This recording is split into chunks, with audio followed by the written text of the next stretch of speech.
Telugu cinema ఇండస్ట్రీలో తీవ్ర విషాదం నెలకొంది.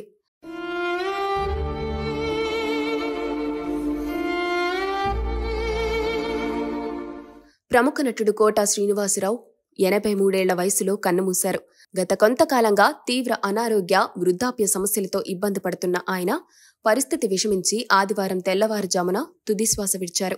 4 దశాబ్దాల సినీ ప్రయాణంలో ఎన్నో విలక్షణ పాత్రలను పోషించిన కోట శ్రీనివాసరావు 770కు పైగా చిత్రాల్లో నటించారు.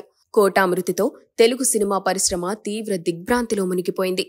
అనేక మంది నటీనటులు ఆయన మృతికి విచారం వ్యక్తం చేస్తూ వారి కుటుంబానికి తమ సంతాపం తెలియజేస్తున్నారు. కోట శ్రీనివాసరావు ఈ పేరు తెలియని తెలుగు ప్రేక్షకుడు ఉండడని చెప్పొచ్చు. విలన్ గా భయపెట్టాలన్నా, కామెడీతో నవ్వించాలన్నా, ఎమోషన్స్ తో ఏడిపించాలన్నా ఆయనకు ఆయనే సాటి. తెలుగులో తనకంటూ ఒక ప్రత్యేకమైన స్థానాన్ని సంపాదించుకున్న కోట శ్రీనివాసరావు జూలై 10న 1947న ఆంధ్రప్రదేశ్లోని కృష్ణా జిల్లా నూజివీడులో జన్మించారు. ఆయన తండ్రి కోట సీతారామయ్య, తల్లి అనసూయమ్మ. చిన్నతనం నుంచే నటనపై అభిరుచి ఉన్న ఆయన విద్యార్థి దశ నుంచే నాటకాలు చేస్తూ తన ప్రతిభను చాటారు.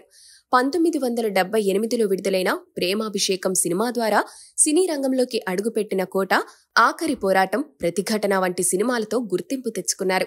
ఆపై జంధ్యాల ఆహనా పెళ్లంట సినిమాలో పిసినారి పాత్రలో మెప్పించి మళ్లీ ఆయన వెనుకకు తిరిగి చూడాల్సిన అవసరం లేకుండా బిజీ అయిపోయారు. ఆపై బాబు మోహన్ కాంబినేషన్లో ఆయనలోని కామెడీ టైమింగ్ అద్భుతాలే సృష్టించింది. వెంకటేష్ హీరోగా నటించిన గణేష్ సినిమాలో ఆయన విలనిజంతో నాటి ప్రేక్షకులను వణికించారంటే అతిశయోక్తి కాదు. ఆ తర్వాత ఆడవారి మాటలకు అర్థాలు వేరులే, ఈడియట్ సినిమాలు కూడా మంచి పేరును తీసుకొచ్చాయి. ఇదిలా ఉంటే తెలుగులో ఆయన చివరిగా 2023లో విడుదలైన సువర్ణ సుందరి అనే చిత్రంలో కనిపించారు. కాగా కోట శ్రీనివాసరావు తమిళంలో 30కు పైగా చిత్రాల్లో నటించగా హిందీలో 10, కన్నడలో 8, మలయాళ, డక్కన్ భాషల్లో ఒక్కో చిత్రంలో నటించారు.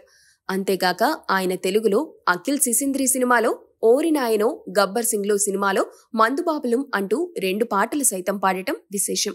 ఇక రాజకీయాల విషయానికొస్తే 1999లో భారతీయ జనతా పార్టీ తరపున విజయవాడ తూర్పు నియోజకవర్గం నుంచి ఎమ్మెల్యేగా విజయం సాధించిన కోట శ్రీనివాసరావు ప్రజాసేవతో మంచి నాయకుడిగా కూడా పేరు సంపాదించుకున్నారు. ఆ తరువాత రాజకీయాలకు స్వస్తి పలికి సినిమాలకే పరిమితమయ్యారు. ఉత్తమ విలన్, ఉత్తమ క్యారెక్టర్ ఆర్టిస్ట్, ఉత్తమ హాస్యనటుడు ఇలా మొత్తంగా 9 సార్లు ఆయన ఉమ్మడి ఆంధ్రప్రదేశ్ రాష్ట్రంలో ప్రభుత్వం తరపున నంది పురస్కారాలు అందుకున్నారు. అంతేగాక ఆయన సినిమా రంగానికి చేసిన సేవలకు గాను 2015లో భారత ప్రభుత్వం నుంచి 4వ అత్యున్నత పౌర పురస్కారం పద్మశ్రీ సైతం అందుకున్నారు.